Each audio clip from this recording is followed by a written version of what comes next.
Welcome to Naples. Today, we'll explore another route that might seem short and easy at first glance, but can easily surprise you and fill an entire day. And we're sure you won't regret it.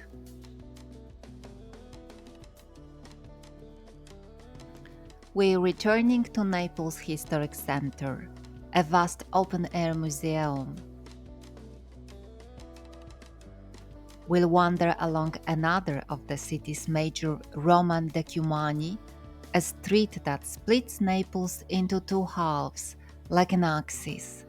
But that's just the beginning. We'll guide you into the enchanting Majolica cloisters, uncover the secrets hidden within the chapel and basement of the controversial and mysterious Prince of San Severo, Raimondo di Sangro, and finally, we'll take you to one of the most extraordinary archaeological museums in the world. Detailed maps and additional information can be found on our website. The link is waiting for you in the description below. And don't forget to subscribe so we can continue discovering Europe's great cities together. Now let's get started. Ahead of us lie the secrets and treasures of Naples Historic Center.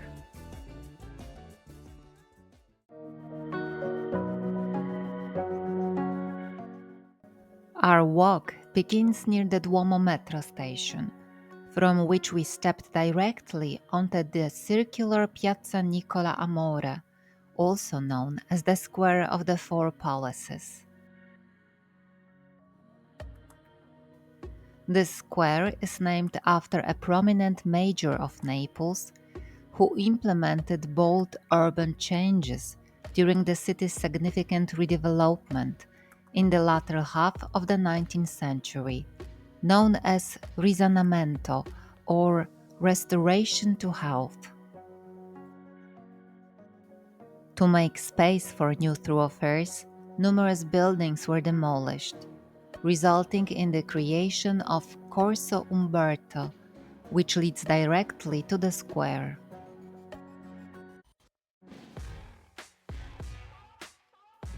In 1904, a statue of Major Nicola Amore, sculpted by Francesco Gerace, was erected in the newly established square.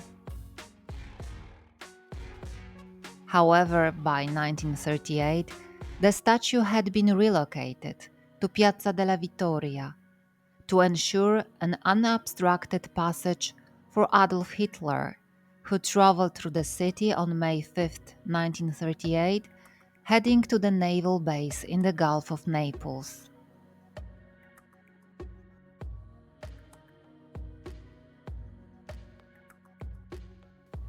Today, Piazza Nicola Amore is adorned with four monumental neo-Renaissance palaces, their entrances guarded by pairs of Atlantes.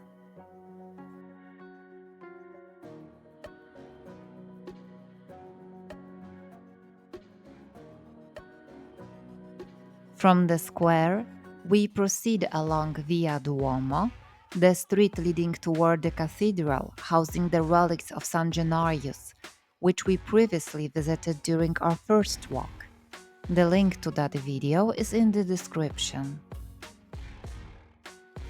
This time, we'll stop earlier, at the intersection with Via Vicaria Vecchia, where an extraordinary mural awaits us.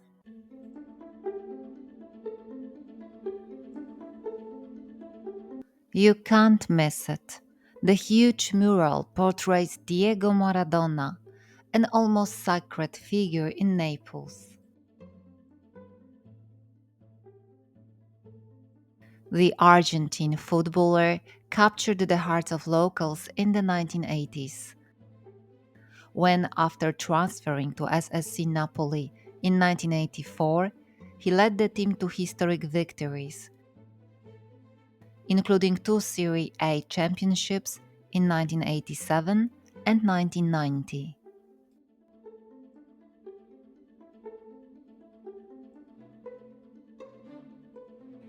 Depicted in a style reminiscent of St. Januarius, Maradona's image symbolizes the deep connection he forged with the city and its people.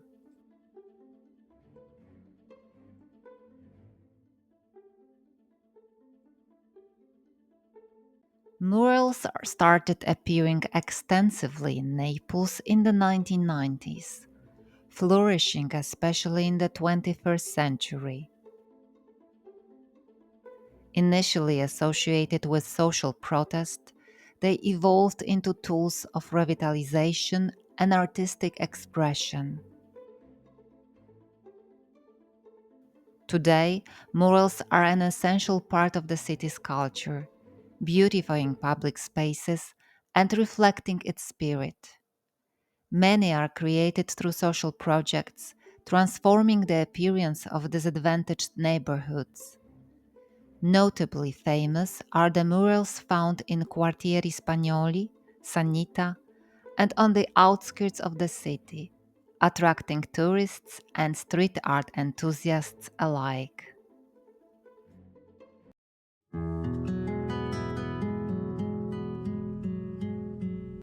Right next to the mural of Maradona San Gennaro stands San Giorgio Maggiore, one of the oldest churches in Naples, dating back to the turn of the 4th and 5th centuries.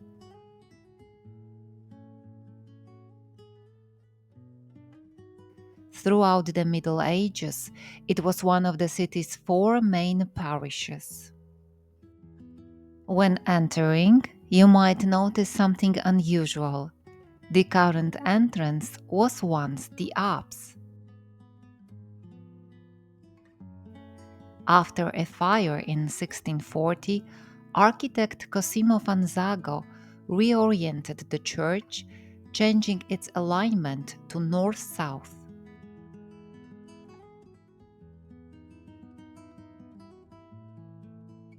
Today, visitors entering can admire the open arched apse supported by ancient columns topped with Corinthian capitals.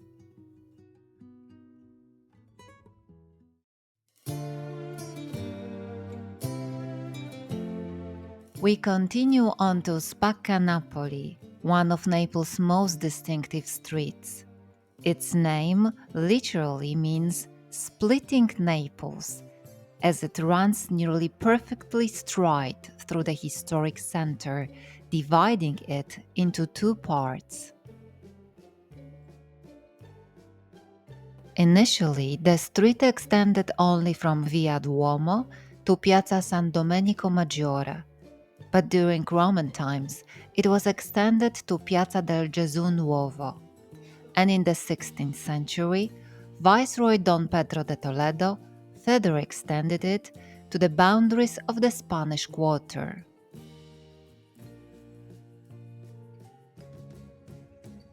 Today, it's a bustling artery, full of pedestrians, local shops, and historical landmarks at every step.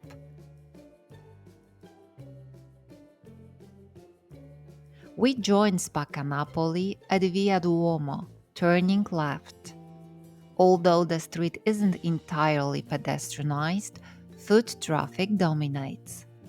Let's immerse ourselves in its vibrant atmosphere, carefully taking in the surroundings.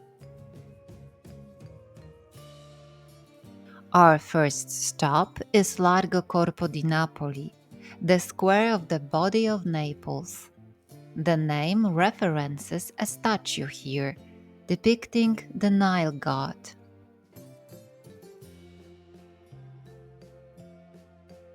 The history of this marble figure is fascinating and surprising.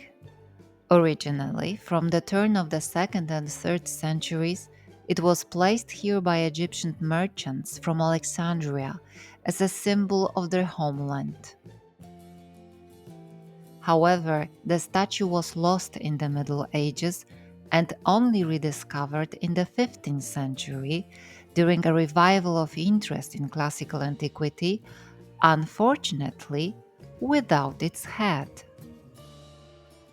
Due to the children figures accompanying the main statue, representing the Nile's tributaries, it was interpreted as a female figure, an extraordinary mother nourishing Naples, making the square known as the Body of Naples.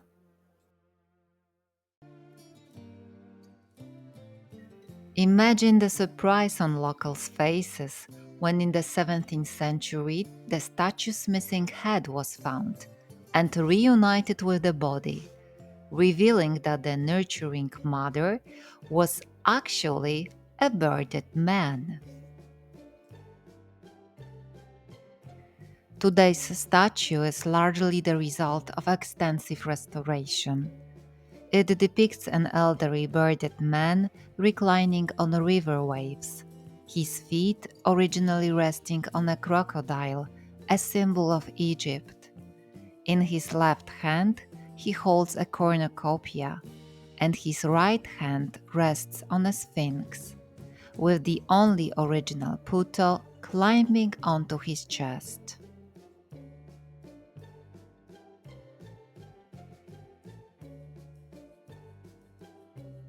Also located at Largo Corpo di Napoli is the small deconsecrated church of Santa Maria Pignatelli, founded by the Pignatelli family in the 15th century as a private chapel. On its facade to the left, you can spot an ancient spiral column embedded into the wall. After more than 50 years of closure, the chapel reopened to the public in 2018, thanks to restoration works carried out by Suoror Orsola Benincasa University, which took ownership in the 1990s, following a donation from the Pignatelli family. Behind the Nile god statue, obscured by scaffolding, is the Palazzo del Panormita, built in the 15th century and once belonging to the eminent humanist and poet Antonio Beccadelli, known as Panormita. He was among the closest friends and advisors of King Alfonso I of Aragon.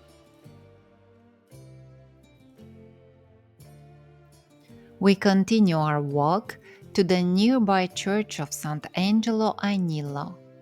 This church was built in 1385 by Cardinal Rinaldo Brancaccio in honor of Saint Michael the Archangel.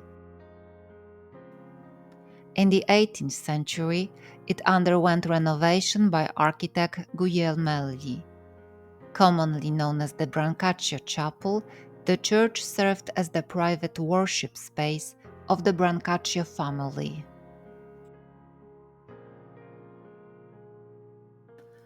The modest interior has a single nave, decorated between the late 17th and early 18th centuries. The main altar features a painting of St. Michael the Archangel, created in 1573 by the Mannerist painter Marco Pino. The most precious artwork within the church, and one of Naples' most valuable, is the Renaissance tomb of Cardinal Rinaldo Brancaccio, sculpted between 1426 and 1428 by Donatello and Michelozzo of Florence. The monument was made in Florence and transported by sea to Naples. Photography is not permitted inside the church, making it even more worthwhile to step inside and experience the unique interior firsthand. The entrance to the church is located on the side facade facing Piazza San Domenico Maggiore. Flanking the portal are niches containing statues of Saint Candida the Elder, and Saint Candida the Younger.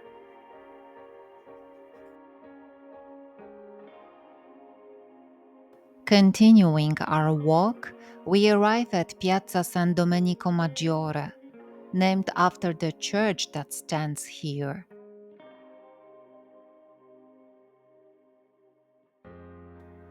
In the center is the obelisk dedicated to Saint Dominic, founder of the Dominican order. This monument was erected by the people of Naples as an expression of gratitude for the end of the plague epidemic in 1656.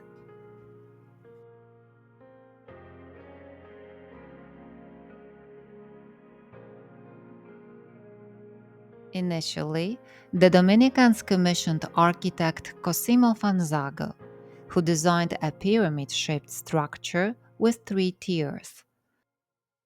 The first made of Piperno stone, a volcanic rock, and the second and third of tufa, covered with marble decorations and coats of arms. However, only the base of his design remains, with marble decorative elements such as mermaids and festoons, crafted by Lorenzo Vaccaro. When Francesco Antonio Picchiatti took over the project, work began on covering the higher levels in marble, planning for the addition of sculptures. The final execution of these sculptures was entrusted to Domenico Antonio Vaccaro, Lorenzo's son. He not only completed the decorative details, but also installed elements designed by Fanzago in the 17th century that had never been mounted.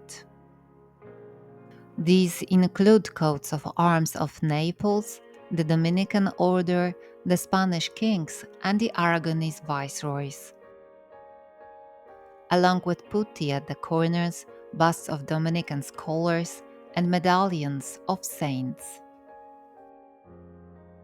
Atop the obelisk stands a bronze statue of Saint Dominic.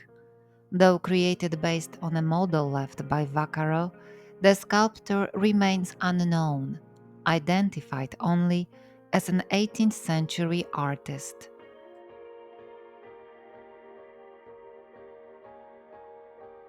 Piazza San Domenico Maggiore is one of Naples' most significant sites, marking the eastern boundary of the ancient Greek city walls.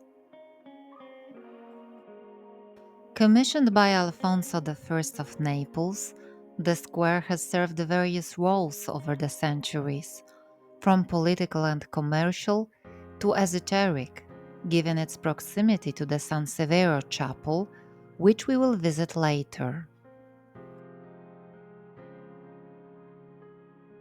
In 1764, due to the strategic importance of the location, Ferdinand IV issued a decree, later embedded in the facade of the church, prohibiting residents and visitors of all ages and genders from playing cards or ball games, making noise, selling, or renting anything, or disposing of waste in the square.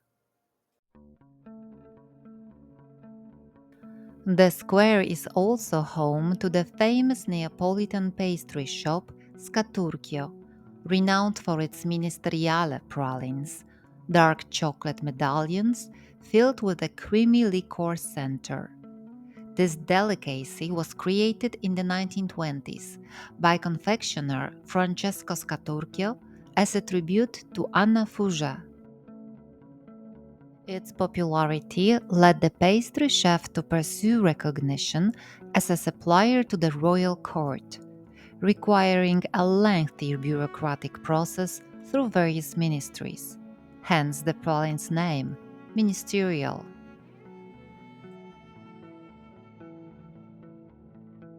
Standing in the square, we do not see the church's facade, but rather its apse. You can enter via the high stairs on the left side, but we suggest walking around the building to enter from the front. The basilica was commissioned by King Charles II of Anjou as part of a vow made to Mary Magdalene during his imprisonment during the Sicilian Vespers. The cornerstone was laid on January 6, 1283, and construction continued until 1324.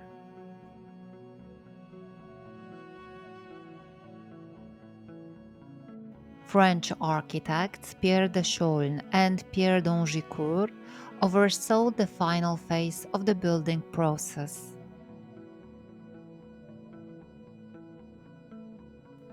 The basilica is a prime example of Angevin Gothic architecture, featuring 3 naves, side chapels, a large transept, and a polygonal apse.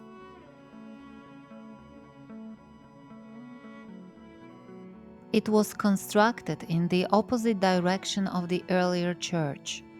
The new apse faces the square, and a second entrance was opened near it during the Aragonese period.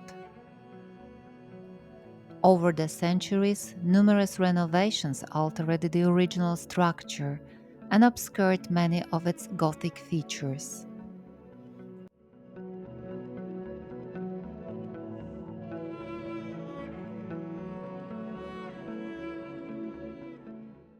The church interior is spacious and designed in the shape of a Latin cross with 3 naves. It contains 27 chapels, 14 of which are located along the side aisles, 7 on each side.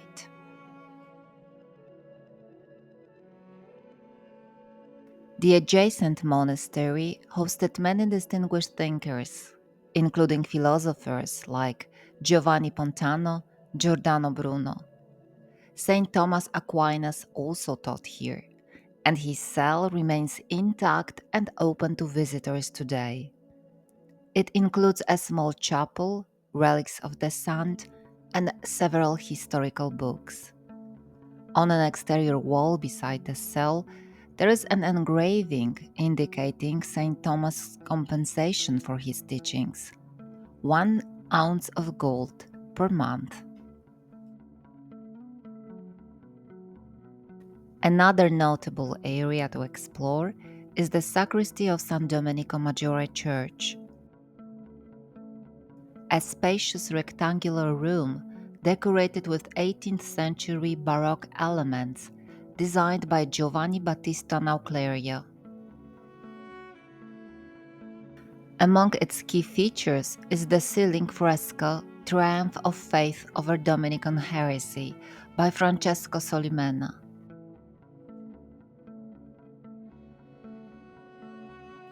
Embedded in the floor is the tombstone of Richard Luke Concannon, the first Bishop of New York, who died in Naples in 1810.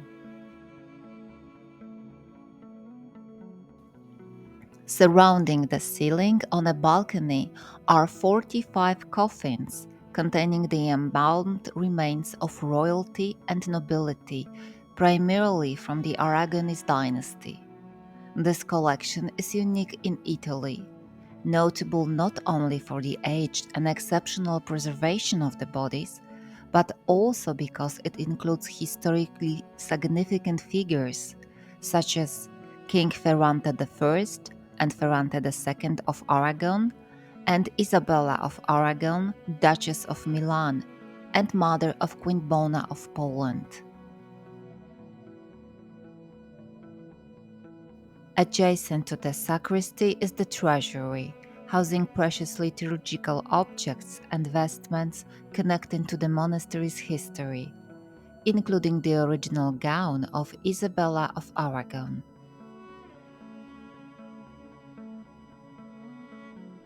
In close proximity to the church lies the San Severo Chapel, also known as Pietatella. Its history dates back to 1590, when Giovanni Francesco di Sangra, Prince of Torre Maggiore, following his miraculous recovery from a severe illness, built a private chapel, in the gardens adjacent to the Sansevero family residence. In 1613, his descendant, Alessandro di Sangro, converted it into the family's burial chapel. Its present form and decor, however, are owed to the seventh Prince of Sansevero, Raimondo di Sangro, a remarkably colorful and controversial figure. Until 1888, the chapel was connected to the Sansevero Palace by a special corridor. The chapel's alternative name, Pietatella, derives from an image of the Virgin Mary, which miraculously appeared on a garden wall that collapsed just as an unjustly imprisoned man was being led alongside it. A chapel built later on the site was dedicated to Our Lady of Sorrows, Santa Maria della Pietà, and the miraculous image became its symbolic foundation. The interior of the chapel houses nearly 30 artworks, including famous marble statues draped with veils, carved from nearly translucent stone, or intricately covered by fishing nets. Most striking of all, however, is the Veiled Christ, Cristo Velato, a sculpture created by the Neapolitan artist Giuseppe San Martino in 1753. The shroud covering the body of Jesus, along with the entire figure itself, was carved from a single block of marble. The remarkable realism of the sculpture was so astonishing that for years legend persisted, claiming it was the result of alchemical experiments conducted by Prince Raimondo himself, though no study or documents have ever substantiated this. Yet, the San Severo Chapel is not only a sanctuary of art, it is also a place filled with mysteries. Prince Raimondo di Sangro, known for numerous inventions such as fireworks, waterproof fabrics, and the so-called eternal flame, also left behind two intriguing objects known as the anatomical machines.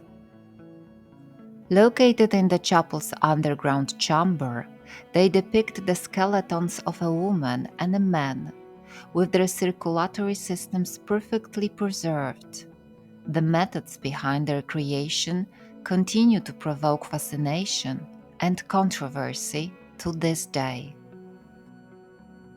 Photography inside the chapel is prohibited, which paradoxically may enhance the experience. Encountering this place in person is truly unforgettable. The chapel simultaneously captivates and disturbs, revealing to visitors an extraordinary fusion of science, art, and mystery.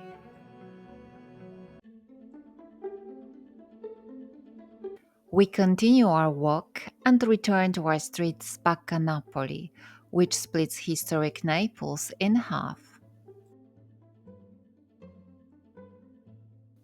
Ahead of us emerges a freestanding bell tower, Campanile, part of the nearby monastic complex of Santa Chiara.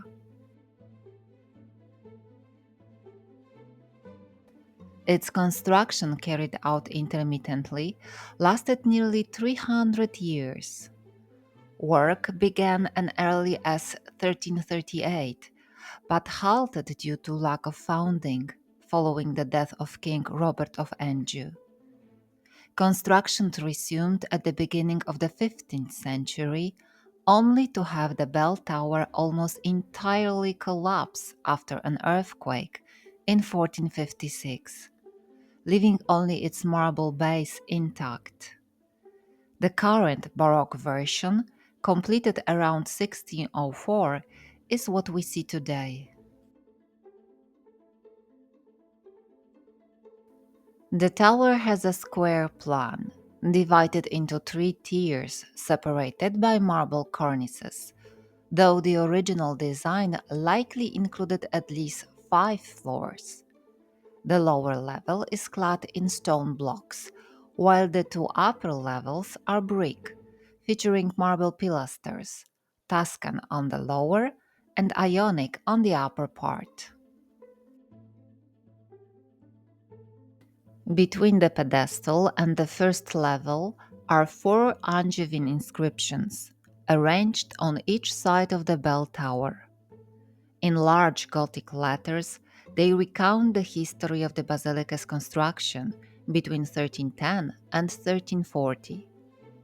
Although these inscriptions are presented in an incorrect chronological order, possibly due to errors made during reconstruction works in the 15th and 16th centuries.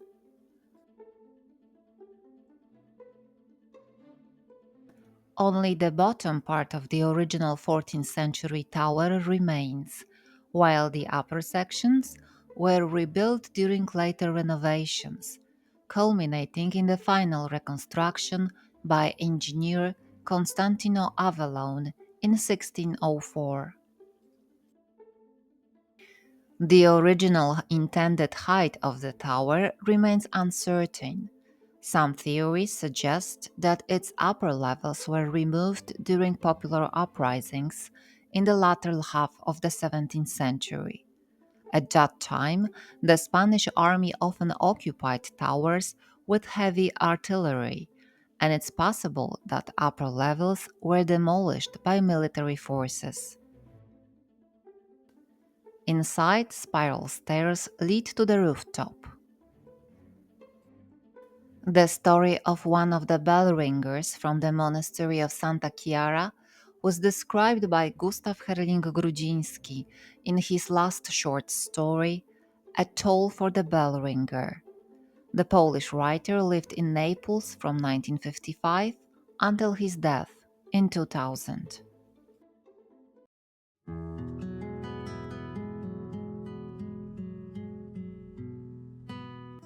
It's now time to visit one of Naples' largest and most important churches, the monumental Church of Santa Chiara.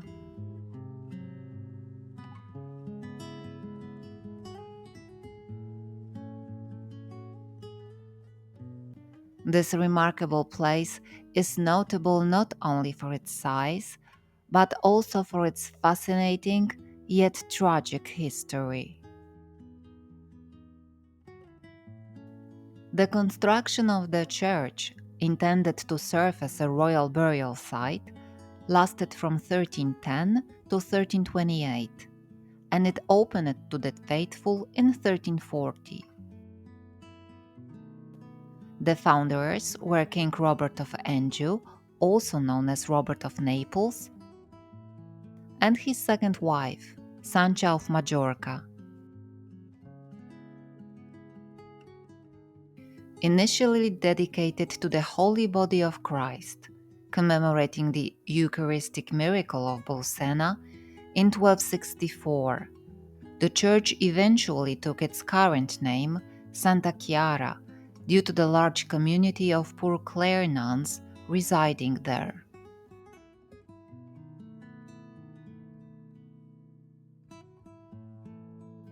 Santa Chiara is an imposing single-nave Gothic structure.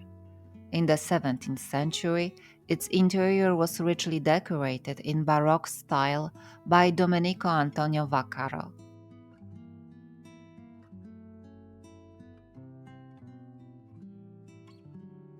Sadly, the original church was almost completely destroyed during Allied bombings in World War II, and the damage was worsened by a fire lasting 4 days.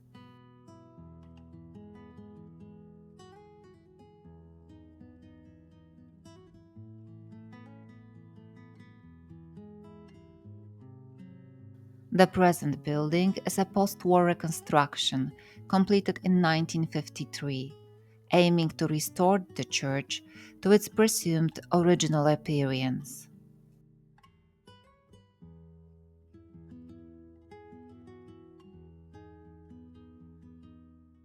The austere monumental interior makes a powerful impression.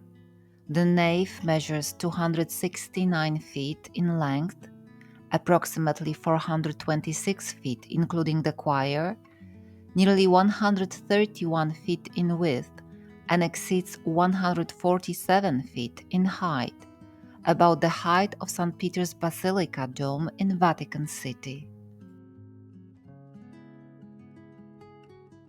The nave does not have a vaulted ceiling, but it is covered with a wooden roof, displaying the Angevin dynasty's coat of arms at its center.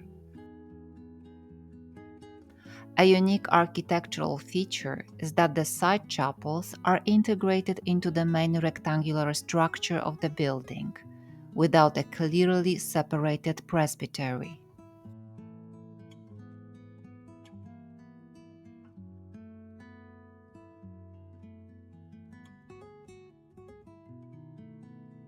At the end of the nave stands the main altar, featuring a crucifix dating back to the first half of the 14th century. Behind it is the monumental tomb of King Robert of Naples, died 1343, one of Italy's largest medieval tombs, severely damaged during wartime bombings. This grand sculpture was created between 1343 and 1345 by the Florentine brothers Giovanni and Paccio Bertini.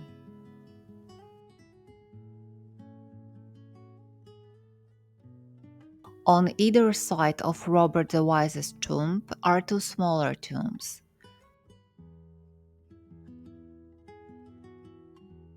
On the right lies Charles, Duke of Calabria, King Robert's eldest son, whose tomb dates back to around 1330.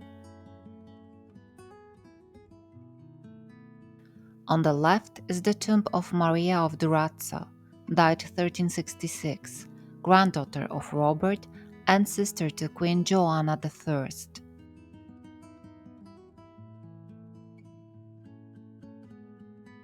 Additionally, the right wall of the presbytery features the tomb of Maria of Valois, died 1332, the second wife of Charles, Duke of Calabria.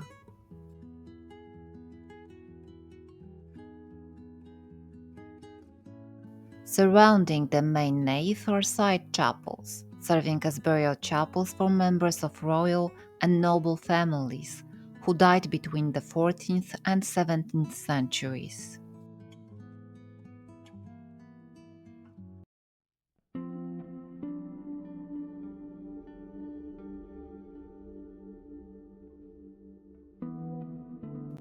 Many pilgrims visit the basilica to pray before the glass coffin containing the body of Maria Christina of Savoy, the first wife of King Ferdinand II. Her remarkably well-preserved body rests in a chapel surrounded by flowers and religious images. Maria Christina was beatified by the Catholic Church in 2014. Deeply religious and compassionate, she dedicated her short life to acts of charity, helping the poor and sick. During her few years as queen, she succeeded in preventing all executions. As long as she lived, all sentenced to death were pardoned. Maria Christina died at just 24 years old from childbirth complications after delivering her only son, Francis, who later ascended the throne following his father's death, becoming the last king of the Kingdom of the Two Sicilies.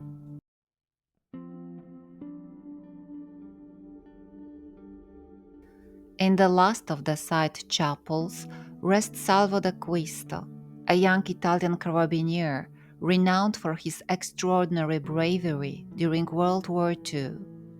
In September 1943, under German occupation, the Nazis planned to execute 22 civilians in retaliation for an alleged attack. Salvo, only 23 years old, volunteered himself as the supposed perpetrator to save innocent lives. He was executed by firing squad, and his heroic sacrifice still deeply moves Italians today. The Cuisto has become a symbol of courage and self sacrifice. His beatification process began in 1983, and his grave in Santa Chiara Church continues to draw visitors and those wishing to honor his memory.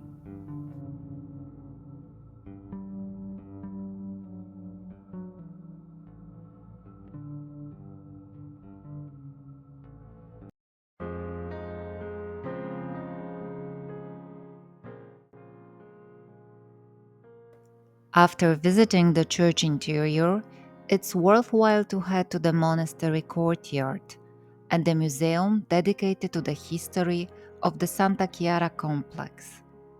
It is unquestionably one of Naples' hidden gems, where spirituality intertwines with exquisite craftsmanship and whispers of the past. The courtyard's remarkable decoration dates back to 1739 and was designed by the Vaccaro brothers, who adorned columns and benches with ceramic tiles featuring colorful floral motifs, idyllic landscapes, and scenes of everyday life from the period.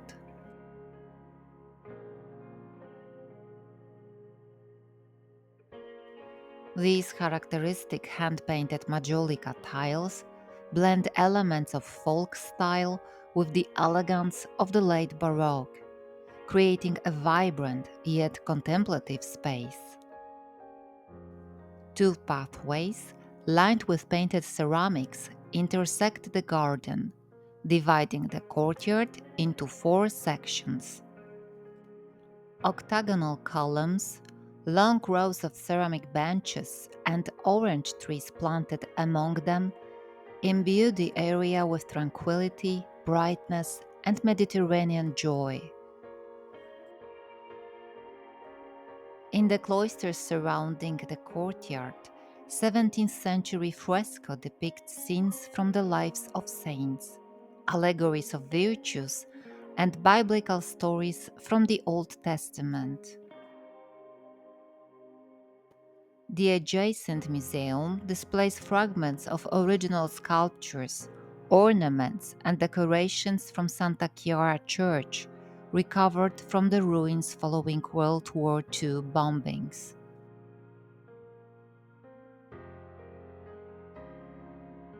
Paradoxically, wartime destruction revealed yet another layer of Naples' history. Beneath the monastery complex, remnants of ancient Roman baths dating back to the 1st 2nd century CE were discovered. Stone by stone, fragments of pools, hypocaust heating systems, and water channels were uncovered, echoes of lives from centuries ago that can still be felt beneath one's feet.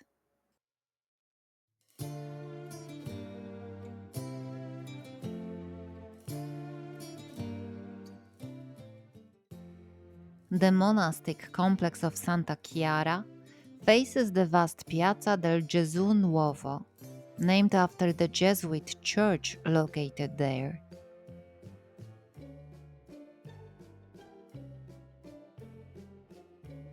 At the center of the square stands the Guglia dell'Immacolata, a marble obelisk approximately 98 feet tall. Erected in 1750 on the site of a former monument dedicated to Philip V. At the base of the monument are images of Jesuit saints. Above them are scenes from the life of the Virgin Mary, topped by statues of Saints Aloysius Gonzaga and Stanislas Kostka. Every year, on December 8th, during the Feast of the Immaculate Conception, As in other Italian cities, a wreath of flowers is placed upon the statue of the Virgin's head. Dominating the right side of the square is the monumental church of Gesù Nuovo, built on the site of the former Palazzo San Severino, designed in 1470 by Novello da San Lucano for Roberto Sanseverino, the first Prince of Salerno. Even today, an inscription placed by Novello himself remains visible on the facade. Novello da San Lucano, an outstanding architect, erected this palace in 1470 for the Prince of Salerno, his lord and principal benefactor, more as a tribute than for reward.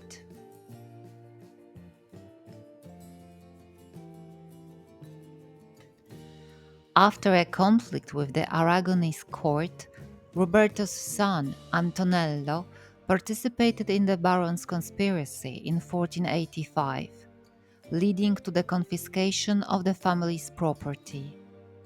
Later, Robert II, Antonello's son, regained the palace thanks to a pardon from the King of Spain. The family returned, subsequently hosting famous academies, which became their pride, attended by renowned figures such as the Renaissance writer Pietro Aretino, whose favors was sought by kings and emperors.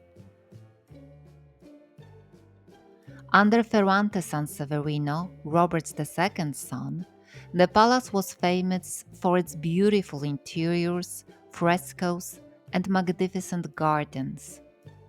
In 1536, Ferrante welcomed Emperor Charles V there, returning victorious after the conquest of Tunis. However, after the rebellion against the attempted introduction of the Inquisition in 1547, Ferrante, who supported the popular opposition, was forced to flee Naples, and his property was again confiscated. In 1584, the Jesuits, aided by the Spanish viceroy Don Pedro Giron, purchased the property. Between 1584 and 1601, they transformed it into a church, destroying nearly all the palace interiors and gardens, preserving only the carved facade and the Renaissance portal.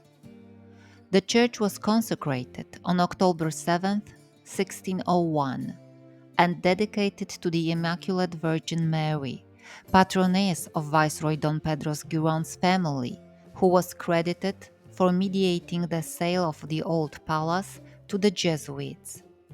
Nevertheless, the new church was immediately named Gesù Nuovo.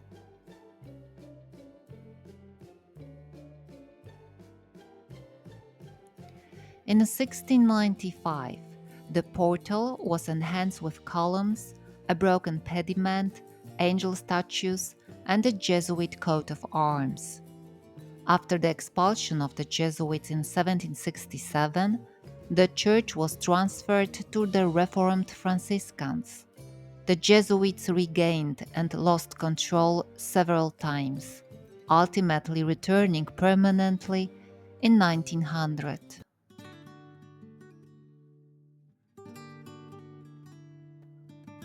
The dark facade of Gesù Nuovo Church is the surviving element of the former Sanseverino Palace. It features distinctive diamond point rustification, named for its resemblance to the gem-cutting style popular in Venetian Renaissance architecture.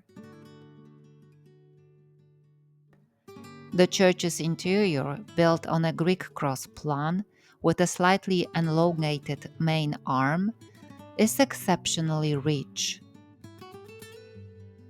Its Baroque decoration, created by Cosimo Fanzago after 1639, replaced earlier decorations destroyed by fire. The church is crowned by an impressive dome, currently the second dome, as the first collapsed during an earthquake in 1688. Images of the evangelists decorated the pendentives beneath the dome, and side chapels feature notable works by 17th and 18th century artists.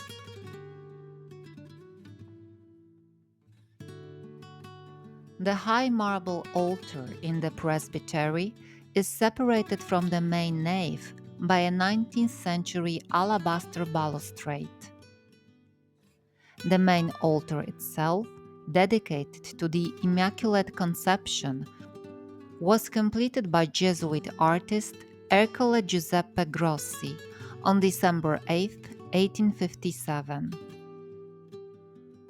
Its centerpiece is the statue of the Virgin Mary, standing on a crescent moon and surrounded by a halo of 12 stars.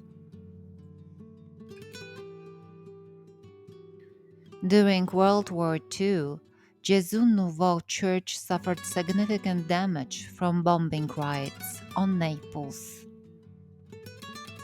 One bomb penetrated the ceiling of the main nave, but miraculously did not explode.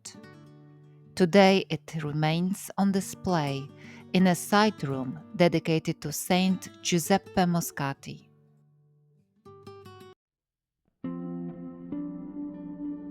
Dr. Giuseppe Moscati, known as the Holy Physician of Naples, was a respected Italian doctor who devoted his life to serving the poor and suffering residents of the city. Distinguished not only by his medical expertise, but also by extraordinary kindness, empathy, and profound religious faith. He frequently treated impoverished patients free of charge, provided medicines, and offered spiritual support, often using his own funds.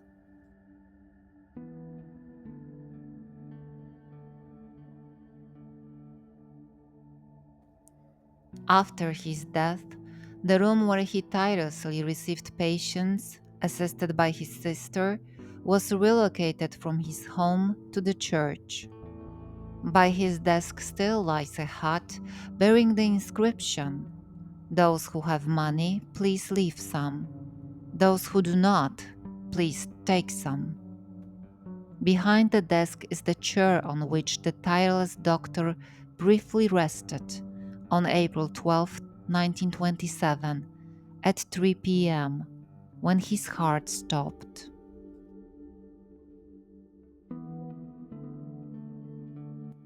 Dr. Moscati's selfless dedication, humility, and kindness earned him the love and respect of Naples residents, who called him the Doctor of the Poor.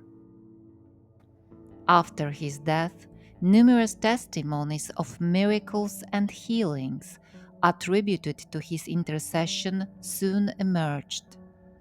Pope John Paul II canonized him as a saint in 1987. To this day, Dr. Moscati's relics continue to attract numerous pilgrims to Gesù Nuovo Church.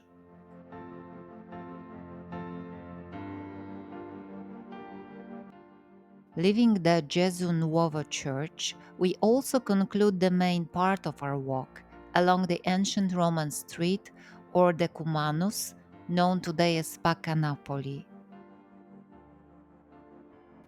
We turn right into an inconspicuous street where Dr. Moscati's house was located. Although it's not open to visitors, a small plaque commemorates this remarkable holy doctor of Naples.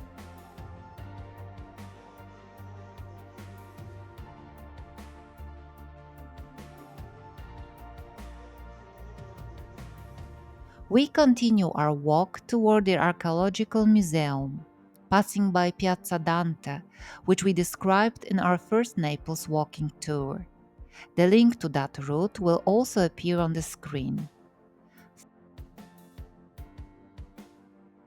Further ahead, another curiosity awaits us.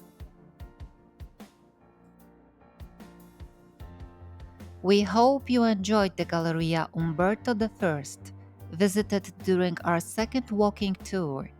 A link to that tour will also be available on screen. Not many people know, however, that Naples has another similar arcade, the Galleria Principe di Napoli. Built between 1870 and 1883 as part of urban revitalization, it was inspired, like the Galleria Umberto I, by the steel and glass architecture popularized by London's Crystal Palace of 1851.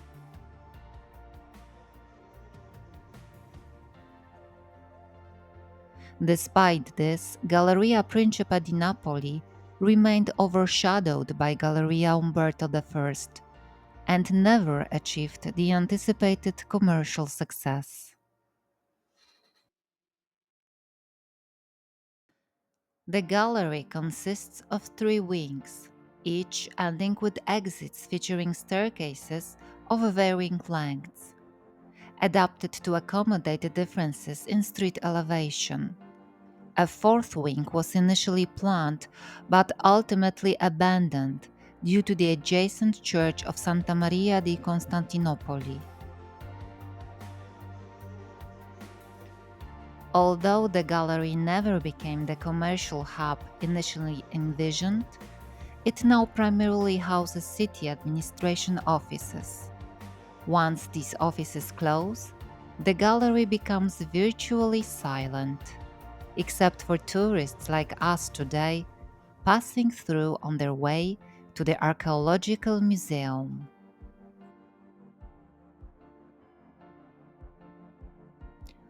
The National Archaeological Museum of Naples is among the world's most important archaeological museums and an essential visit for anyone passionate about ancient history and art.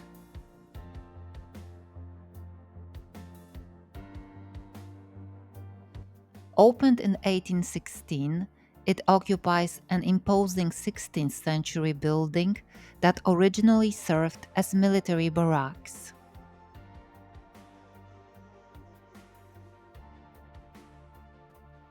The museum's greatest treasure is undoubtedly its extensive collection of artifacts from ancient Pompeii and Herculaneum, the cities destroyed by the eruption of Vesuvius in 79 AD.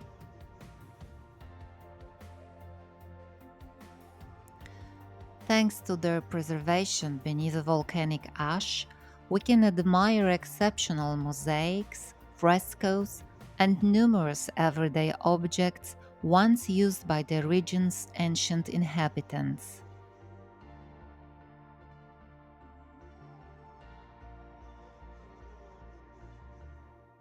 Another key highlight of the museum is its unique collection of ancient sculptures, led by the monumental Farnese collection, which originated from the renowned Italian Farnese family. Of particular interest is the Secret Cabinet, a collection of ancient erotic art that was inaccessible to the general public for many years due to its controversial nature. Additionally, the museum boasts an impressive Egyptian collection, including mummies, sarcophagi, and ancient hieroglyphics, making it one of Italy's most significant collections of its kind.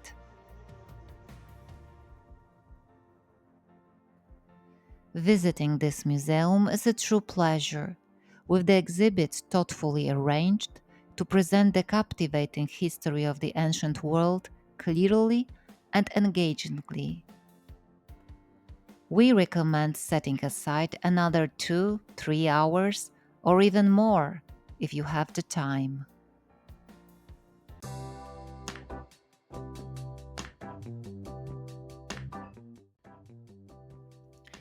If you still have energy, let's continue to the final stop of today's walk, the remarkable church of San Giovanni a Carbonara.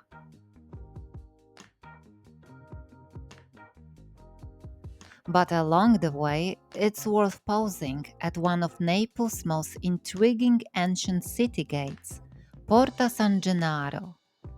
It is the only one among Naples' 7 gates that still preserves a fresco by Mattia Preti. The fresco depicts San Gennaro and Francis Xavier paying homage to the Virgin Mary and the infant Jesus, symbolically begging for protection against plague. Did you know that Mattia Preti painted this fresco not purely for artistic reasons? The artist had been accused of involvement in a fight that resulted in someone's death. To avoid serious legal consequences, Preti was compelled to create frescoes of the city's patron saints on Naples' gates as a form of public penance. These paintings were also symbolic, intended to protect the city from the devastating plague epidemic that ravaged Naples in 1656.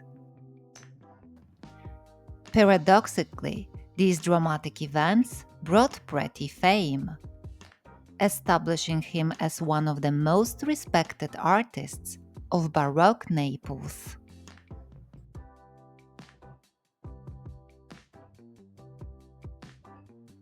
The Church of San Giovanni a Carbonara, our next destination, owes its unusual name to its location, in an area where charcoal waste was burned during medieval times. Carbonara literally means charcoal.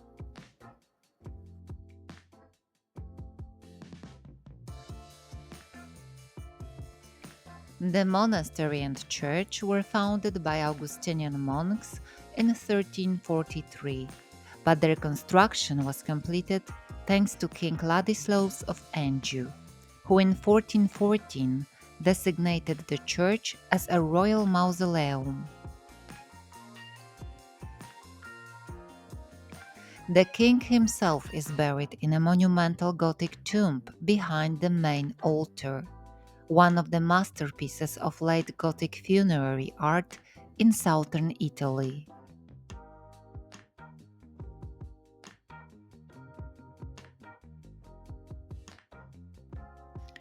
Over the following centuries, the church was enriched with Renaissance frescoes and sculptures by renowned artists such as Giorgio Vasari and Giovanni da Nola. Particularly impressive is the Caracciolo del Sole Chapel, adorned with frescoes by Perinetto da Benevento, illustrating the history of the Caracciolo family. Today, San Giovanni a Carbonara is one of the most significant examples of Neapolitan Gothic Renaissance architecture, a place definitely worth visiting.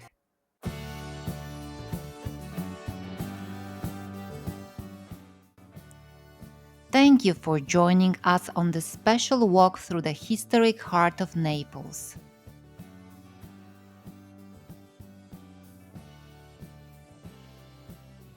If you enjoyed it, please let us know. Your likes, comments, and subscriptions are the greatest thanks and motivation for future videos.